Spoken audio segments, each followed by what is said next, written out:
మేల్కోటే పులిహోర,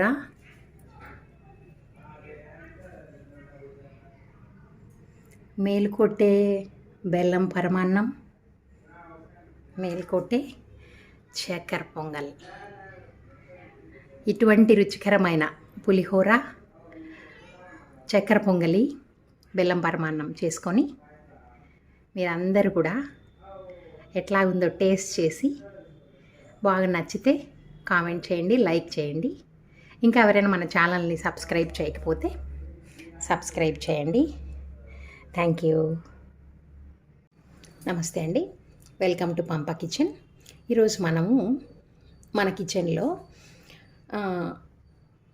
పులిహోర, చక్కెర పొంగలి, బెల్లం పరమాన్నం.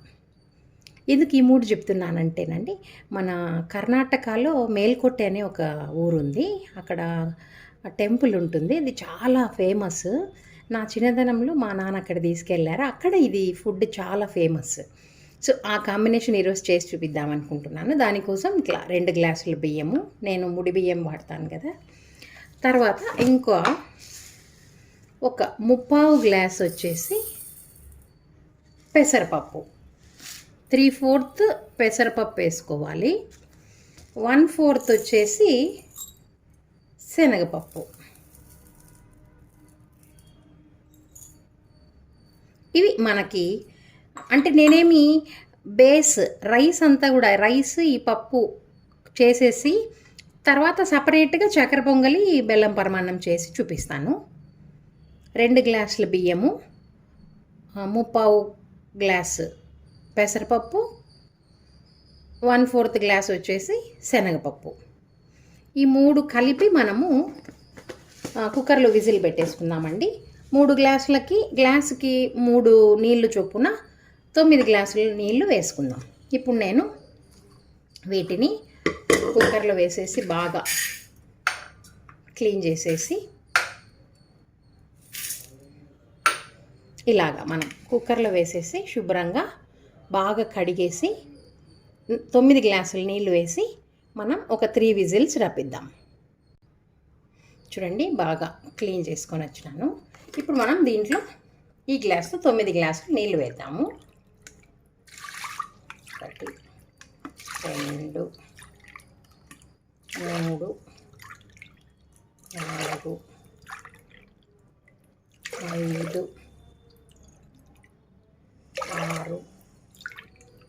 6 7 8 9. ఈ 9 గ్లాసు నీళ్ళు వేసేసి మనము ఇంకా దీంట్లో ఏమీ కూడా వేయను నేను. అట్లాగే 9 గ్లాసుల నీళ్ళు వేసేసి మనం కుక్కర్ విజిల్ పెట్టేద్దామండి. మరి కుక్కర్ విజిల్ పెట్టేసినానండి. అది ఒక 3 విజిల్స్ వచ్చే వరకు మనం ఏం చేద్దామంటే, చూడండి మరి ఇక్కడ కుక్కర్ కూడా విజిల్ వచ్చేస్తుంది, వింటున్నారు కదా. మరి మనకి బియ్యము, పెసరపప్పు, శనగబేడలన్నీ కలిసి 3 గ్లాసులు కదా. నేను దాంట్లో సగం చేస్తాను. అంటే మీ 1.5 వచ్చేసి 1.5 గ్లాస్ వచ్చేసి నేను బెల్లం పరమాన్నం చేస్తాను, 1.5 గ్లాస్ వచ్చేసి చక్కెరకు చేస్తాను. మరి 1.5 గ్లాస్ బెల్లం పరమాన్నానికి మనకు 1 గ్లాస్ బెల్లం కావాలి. దానిలోకి ఇట్లా చిన్న చిన్న ముక్కలుగా చూడండి, ఇట్లా చిన్న చిన్న ముక్కలుగా కట్ చేసిన కొబ్బరి కావాలి, ఇంకా జీడిపప్పు కావాలి. మరి ఇంకా 1.5 గ్లాస్ మిగిలింది కదా అన్నము, పెసరపప్పు, దానిలోకి 1 గ్లాస్ చక్కెర. చక్కెర పొంగలికి ఎప్పుడు కూడా కొబ్బరి ఇట్లాగా తురుముకొని పెట్టుకోవాలి. అప్పుడు చక్కెర పొంగలికి అట్లాగే బాగుంటుంది, ఇట్లా తురుముకుంటేనే. ఇంకా మీ ఇష్టం, లేదు మాకు ఇలా కావాలి ముక్కలు ముక్కలుగా అంటే ముక్కలు ముక్కలుగా వేసుకోవచ్చు. నేనైతే చక్కెర పొంగలికి ఇట్లా తురిమే వేస్తానండి. ఇంకా యాలక బుడ్డ మనం వేసుకుంటాము. ఒకవేళ మీరు దేవునికి ప్రసాదంగా పెట్టుకోవాలంటే కొంచెం పచ్చకర్పూరం వేసుకోవచ్చు. ఇవి మనకి ఈ చక్కెర పొంగలి, బెల్లం పొంగలికి కావలసిన పదార్థాలు. మరి ఇది విజిల్ వచ్చేసింది, ఆపేసినాను. చూడండి, ఆపేస్తున్నా. ఇప్పుడు మనము కుక్కర్ చల్లారిన తర్వాత ఎట్లా డివైడ్ చేసి చక్కెర పొంగలి, బెల్లం పరమాన్నం చేస్తామనేది చూద్దామండి. అంతలోకే మనం బెల్లం కరిగించేసుకొని ఈ జీడిపప్పు అవి ఏం చేసుకుందాము. చూడండి, దీంట్లో నేను ఒక 2 స్పూన్స్ నెయ్యి వేసుకుంటున్నాను.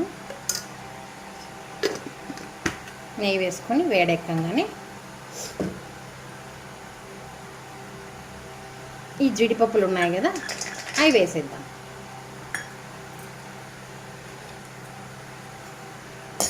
దూరగా వేయించేసుకుందాము.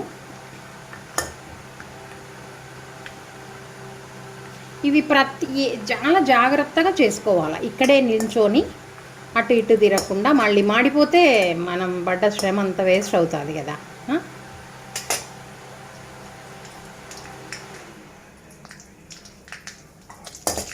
సిమ్లో పెట్టేసుకొని అట్లా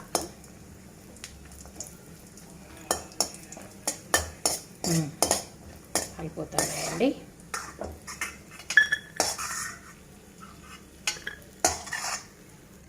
కదా, చూడండి. ఇప్పుడు మనం కొబ్బరి వేసుకుందాం. అట్లాగే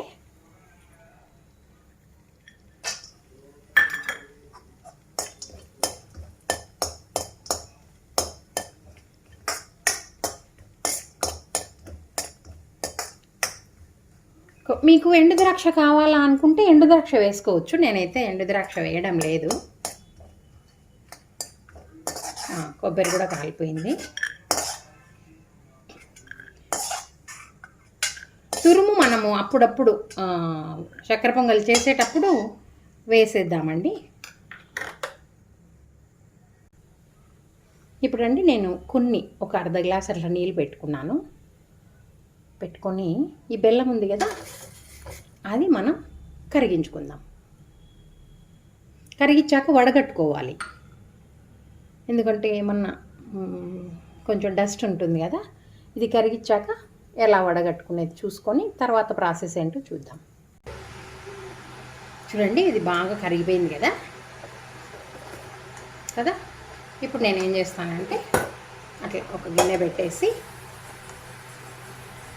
దాంట్లో దీన్ని వడగట్టేద్దాం.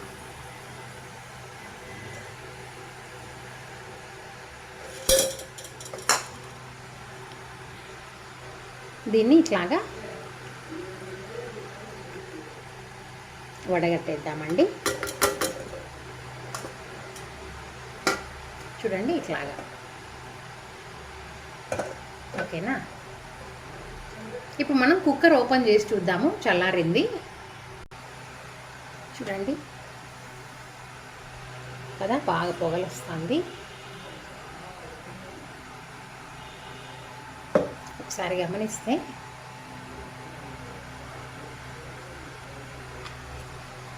దగ్గరగా చూపెడతా. చూడండి, శనగపప్పు పెసరపప్పు మెత్తగా ఉడికిపోయి ఉంటుంది. శనగపప్పు కొంచెం అట్లాగా, ఎందుకంటే అది మనకు పంట కిందికి రావాలి కదా. ఓకే, ఇట్లా మనకి అన్నం అంతా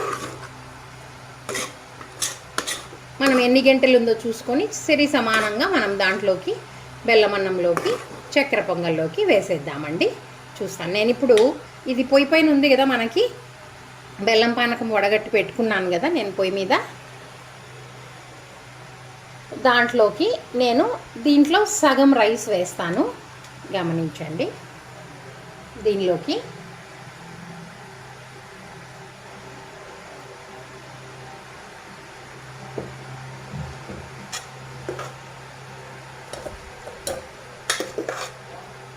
ఇట్లా వేసేసుకుంటే మనకి త్వరగా, అంటే ఒక్కసారి మనం వండుకున్నామంటే చూడండి, 3 వేసాను కదా, 4 వేస్తున్నాను. ఇంకా దీంట్లో 4 ఉంది, చూద్దాం. వేసేసి దీన్ని బాగా కలబెట్టాలి.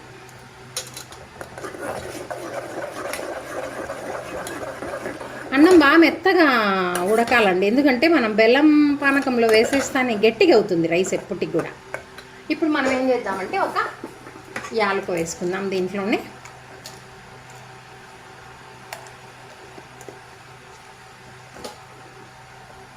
వేసేసి ఇంకొక గంట రైస్ వేద్దామండి.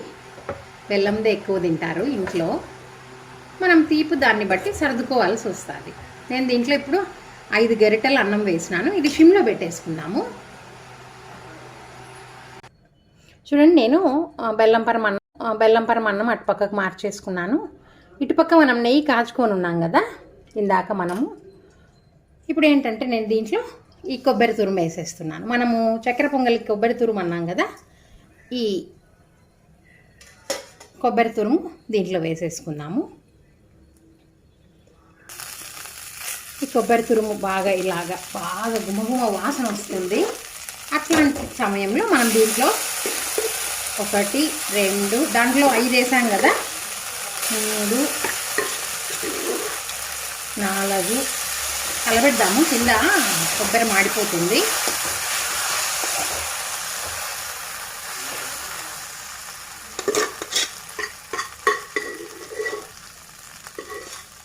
ఇదిగోండి, కరెక్ట్గా ఇంకొక చూడండి, ఏమే అనలేదు అసలు కుక్కర్లో. ఇట్లాగా మనం ఒక్కసారి అట్లా వేపుకున్న తరువాత అట్లా కొంచెం కలిసిపోయిన తర్వాత మనం ఏం చేద్దామంటే ఈ చక్కెర వేసేద్దాం. కొంచెం మిగిలి పెట్టుకుందాం.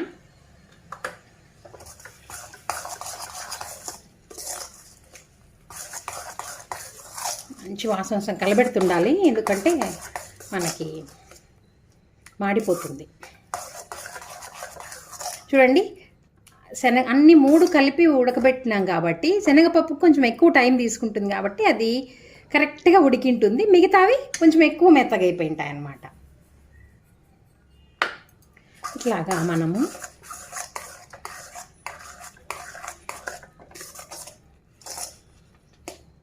కొద్దిసేపు బాగా కరిగి మనకు ఒక షైనింగ్ టెక్స్చర్ వస్తుంది పైన, అంతవరకు. దీంట్లో కూడా మరి యాలక వేయలేదు కదా, దీంట్లో కూడా ఒక యాలక వేద్దాము. పగలగొట్టేసి అట్లా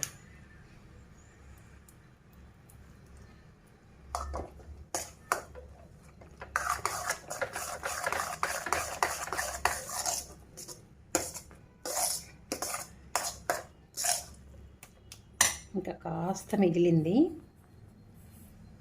పడుతుంది. 1 గ్లాస్ కరెక్ట్గా పడుతుంది. ఇప్పుడు మనం ఇంకొక 2 స్పూన్లు బెల్లం కూడా నెయ్యి కూడా వేసేద్దాము.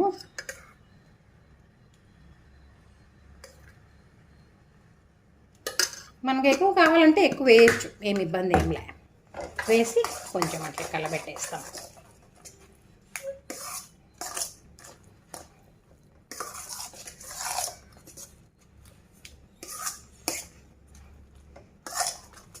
ఇంకా మనం జీడిపప్పులు మనం ఇట్లాగే వేసేసుకుందాం, ఏమి ఇబ్బంది ఏమి ఉండదు. జీడిపప్పులు వేసేసి ఒక్క 2 నిమిషాలు అట్లా సిమ్లో పెట్టి మూత పెట్టేసినామంటే అన్నీ సర్దుకుంటాయి, టేస్ట్ అంతా కుదురుకుంటుంది. తర్వాత ఆపేసి ఎట్లాగుందో చూద్దామండి.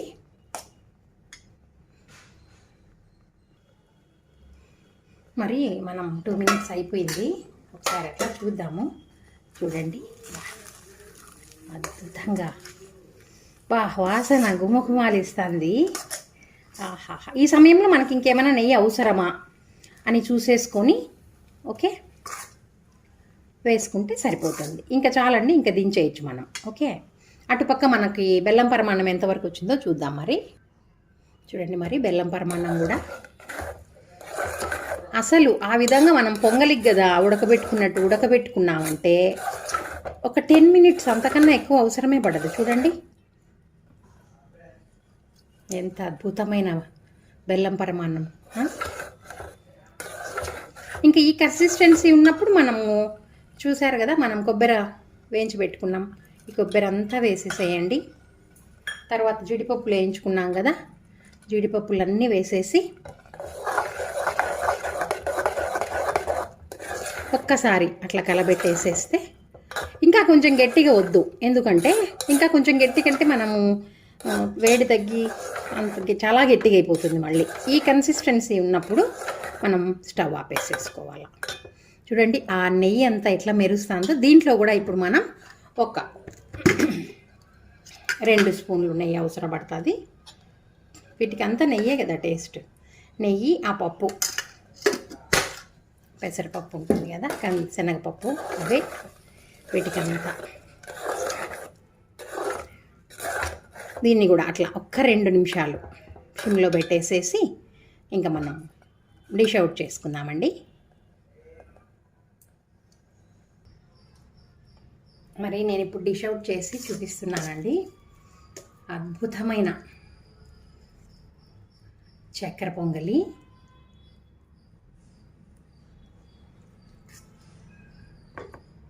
అసలు వాసన అయితే ఇంక అస్సలు చెప్పనే వద్దు, అంత అద్భుతంగా ఉంది.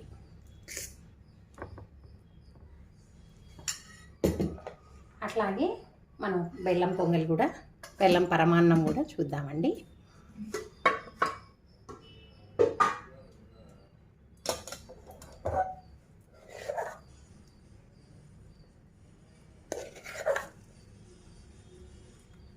చాలా అంటే అస్సలు ఇండ్లంతా గుమాలిస్తుంది. అసలు అంత అద్భుతమైన వాసన, సూపర్ అంటే సూపర్.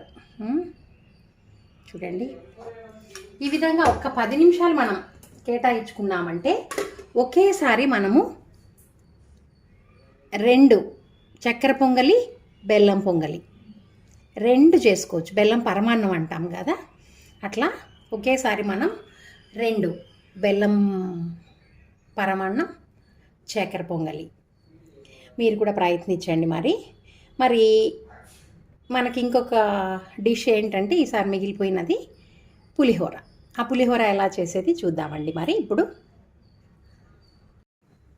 మరండి పులిహోరకి నేను చింతపండు నానబెట్టి పెట్టుకున్నాను. బాగా ఒక పెద్ద నిమ్మకాయ సైజ్ అంత చింతపండు నానబెట్టి పెట్టుకున్నాను నేను. ఇది మనం బాగా దీంట్లోని పల్ప్ అంతా తీసేస్తాము. ఇంకా పులిహోరకు కావాల్సినవి ఏంటన్నది చూద్దామండి ఇప్పుడు. అంటే ఈ విధంగా నేను చింతపండు అంతా పులుసు చేసి పెట్టుకున్నాను.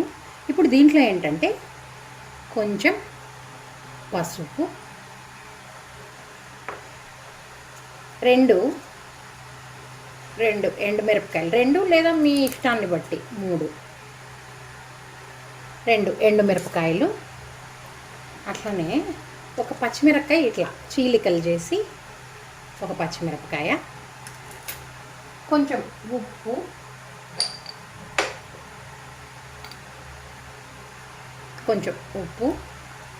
చూసి వేసుకోవాలి ఉప్పు.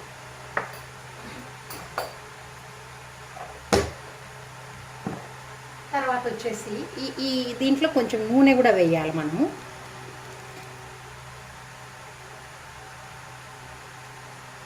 కొంచెం నూనె వేస్తున్నాను. అట్లా కొంచెం నూనె వేసేసి దీన్ని మనం ఇప్పుడు స్టవ్ మీద పెట్టేద్దాం. దీన్ని స్టవ్ మీద పెట్టేసి అది ఉడుకుతూ ఉంటుంది. మనం దీంట్లోకి కొంచెం పొడి వేసుకోవాలా. ఆ పొడి ఎట్లా తయారు చేసుకోవాలా అనేది చూద్దామండి. నేను అటుపక్క చింతపండు పులుసు మరుగుతూ ఉంటుందండి. ఇటుపక్క ఏంటంటే మనం అందులోకి ఒక పొడి కావాలన్నాను కదా, ఆ పొడికి ఏమేమి వస్తువులు కావాలా అనేది ఒకసారి నేను చూపిస్తాను మీకు. ఏంటంటే సగం స్పూను, చూడండి, సగం స్పూను మెంతులు. నేను ఒక్కొక్కటి వేయించేసుకొని పక్కన రోలు పెట్టుకున్నా. ఇవి చాలా జాగ్రత్తగా వేయించేసుకోకపోతే మనం ఇంత శ్రమ చేసి వేస్ట్ అయిపోతుంది. ఒక్క గింజ మాడినా కూడా. కొంచెం తక్కువ వేగినా పర్వాలేదు, కానీ కొంచెం ఎక్కువ వేగిందంటే ఇబ్బంది పడతాం మళ్ళీ. అట్లా వేగిన తర్వాత నేనేం చేస్తానంటే వీటలను ఇట్లా రోట్లో వేసేసుకుంటున్నాను వెంటనే.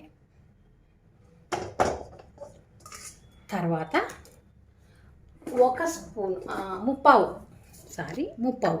అర్ధము మెంతులు వేసుకున్నామంటే మనము ఒక 3/4 స్పూను ఆవాలు వేసుకోవాలి. ఒక 3/4 స్పూను ఆవాలు, జస్ట్ ఆవాలు చిట్చిట అంటని రోట్లో వేసేసుకుందాం.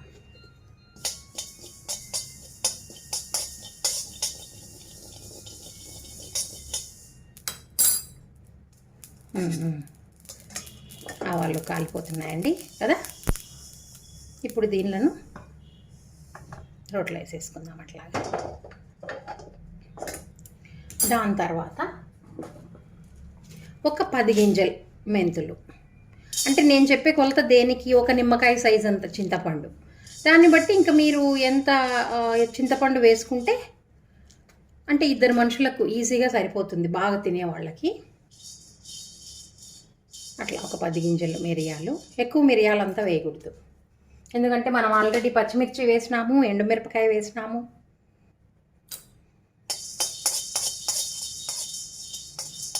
ఇవి కూడా వేయించేసి మనం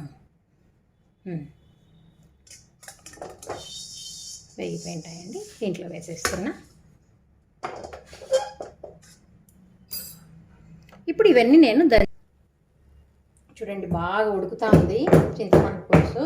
నేనేమో ఈ రోట్లో వేసి దంచుతున్నాను. చూడండి ఇదంతా శుభ్రంగా నూరేసినాను నేను. వాసన అయితే ఎట్లా వస్తుందంటే అట్లా వస్తుంది వాసన. మరి ఈ పొడి అంతా మనము ఈ ఉడికే చింతపండులో వేసుకోవాలా. ఈ పొడితో పాటు ఇంకా 2 పొళ్ళు వేయాలా, అవేంటో చెప్తాను నేను.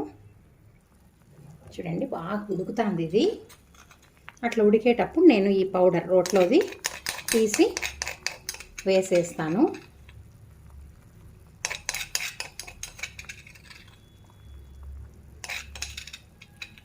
వేసేసి అట్లాగే కొంచెం ధనియాల పొడి, కొంచెం అంటే ఎంత అంటే ఇదిగోండి 1/2 స్పూన్. ఇది యాక్చువల్గా మనం ఇంట్లో వేయించి పట్టించుకున్నదే కదా, లేదంటే మీరు కొనుక్కొని తెచ్చుకున్నారు ధనియాల పొడి అంటే కొంచెం ఒక ఫుల్ స్పూన్ ధనియాలు వేయించి పొడి కొట్టుకోండి. అట్లాగే ఒక 1/2 స్పూను కారం పొడి. మరి చింతపండు పులుపుకి మనం వేసిన 2 మిరపకాయలు పచ్చిమిరపకాయ సరిపోదు, కాబట్టి మనం ఖచ్చితంగా ఈ మిరప్పొడి వాడాల్సిందే. మళ్ళీ ఎక్కువ తక్కువలు చూసుకొని మళ్ళీ వేద్దాము. దీంట్లోనే మనం ఏంటంటే ఒక 2 రెమ్మలు కరివేపాకు కూడా వేసేసి ఒక చిన్న బెల్లం ముక్క కూడా వేయాలి. కొంచెం అంత బెల్లం. ఎక్కువ తీపి కావాలంటే వేసుకోండి, మరీ ఎక్కువ తీపి ఉన్నా బాగోదని నాకు తగినట్టు ఒక చిన్న ముక్క. నేను ఇందాక ఇవన్నీ పొళ్ళు దంచింది కూడా ఇందాక బెల్లం దంచిన రోట్లోనే, కాబట్టి తీపి వచ్చేసి ఉంటుంది కదా. ఓకే, అట్లాగే కాస్త ఇంగువ లేకపోతే అసలు పులిహోర లేదు కదా, మరి ఇంగువ కూడా వేద్దాము.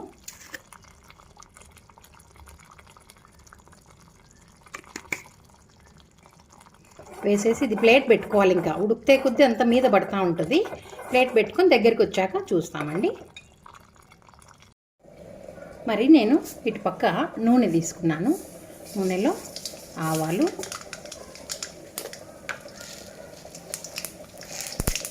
ఉద్దిపప్పు, తిరగమాత గింజలు అంటే పులిహోరకి. అటుపక్క మనకు చింతపండు చూడండి, శనగపప్పు,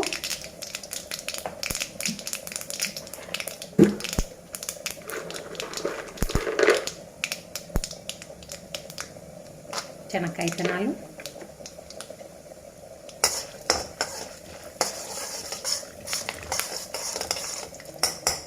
ఈ ఒక ఇంత కాగినాయి అన్నప్పటికీ మనం అట్లా జీడిపప్పు,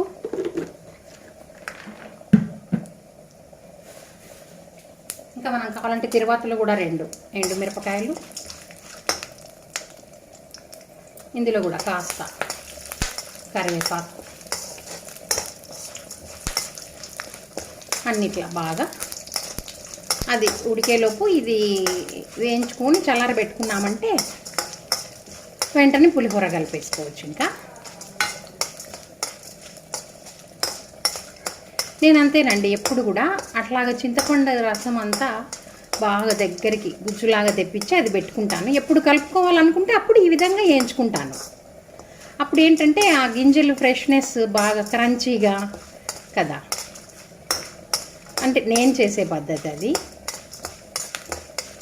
ఇవి కూడా వేగిపోయాయండి. మరి ఆ వేడికి ఇంకా వేగిపోతాయి. ఆపేస్తాం. మరి చూద్దామండి. చూడండి, బాగా ఇది థిక్ గ్రేవీ అయిపోతుంది కదా.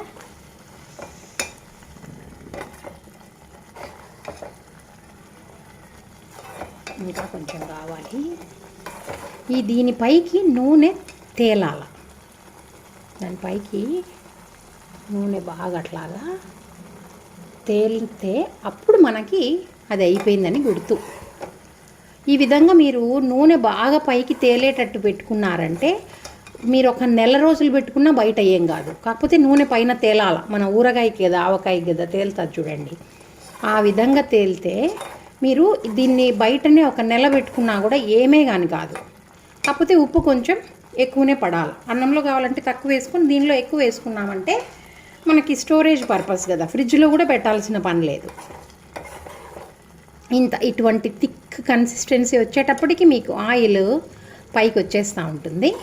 ఆ ఆయిల్ పైకి వచ్చింది అంటే ఇంకా మనం చల్లార్చి పెట్టుకొని స్టోర్ చేసుకోవచ్చు. నేనైతే ఈరోజు వరకు చేసినాను.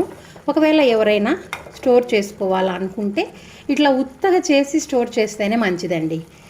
కావాలంటే మనం ఆ తిరువాత గింజలు అవన్నీ ఫ్రెష్గా ఏ రోజు కలుపుకుంటున్నామో ఆ రోజు వేయించి వేసుకుంటే బాగా క్రంచీగా ఉంటాయి. ఇది అయిపోయింది. స్టవ్ ఆపేస్తున్నాను నేను. ఇప్పుడు ఇంకా మనం పులిహోర కలిపి చూసుకుందాం.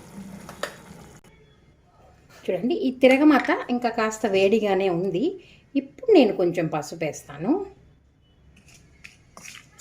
ఇప్పుడు వేసుకోవాలి, లేకపోతే అది కసురెక్కినట్లు ఉంటుంది. ఓకే, మనం ఆల్రెడీ చింతపండులో వేసి పెట్టుకున్నాం కదా. ఇది మన చింతపండు గ్రేవీ. ఒకసారి చూడండి దగ్గరగా. ఓకే,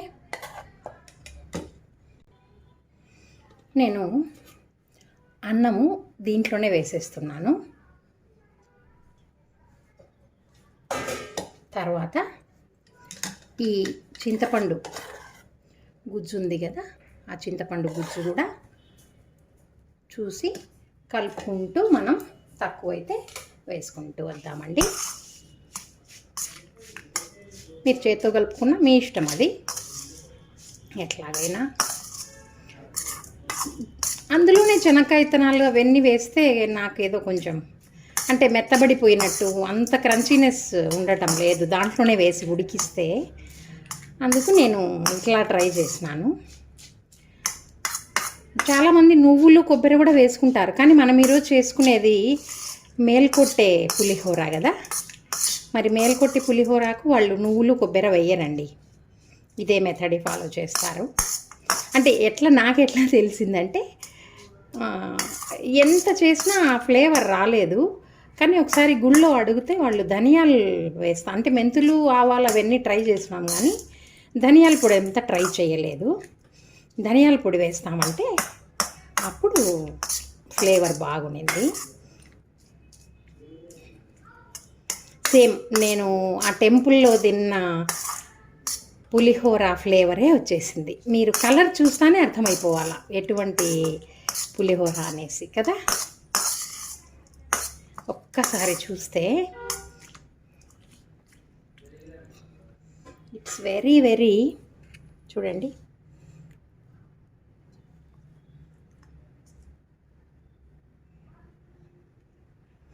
కదా. ఒకసారి ఉప్పు అవన్నీ సరిపోయా లేదు చూద్దాము.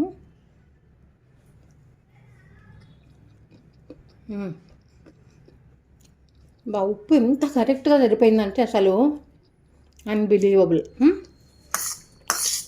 అంటే రైస్లో ఉంటుంది కదా, మనం చింతపండులో కూడా వేసినాము, సో ఖచ్చితంగా సరిపోతుంది. ఒకవేళ సరిపోలేదంటే ఈ టైంలో వేసుకోవచ్చు. ఓకే, ఇప్పుడు మనము ఈ బ్రహ్మాండమైన పులిహోర, మేల్కొట్టే పులిహోర, ఆ మేల్కొట్టేలోనే మనకి బెల్లం పరమాన్నము, చక్కెర పొంగలి ఇస్తారు. ఇవన్నీ మనము డిష్ అవుట్ చేసి చూపిస్తానండి. పులిహోర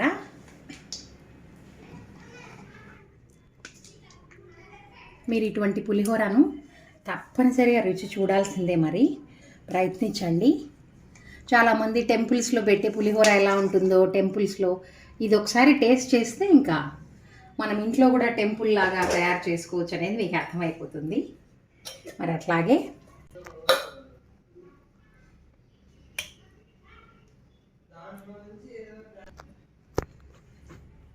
ఇది బెల్లం పరమాన్నము,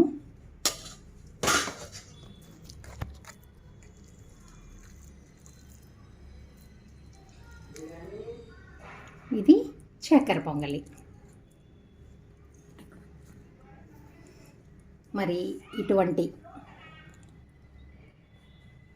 బెల్లం పరమాన్నము, పులిహోర, చక్కెర పొంగలి మీరు కూడా ప్రయత్నించండి. తప్పనిసరిగా ప్రయత్నించి టేస్ట్ చేసి బాగుంటే తప్పనిసరిగా లైక్ చేయండి, కామెంట్ చేయండి, షేర్ చేయండి, సబ్స్క్రైబ్ చేయండి. Thank you.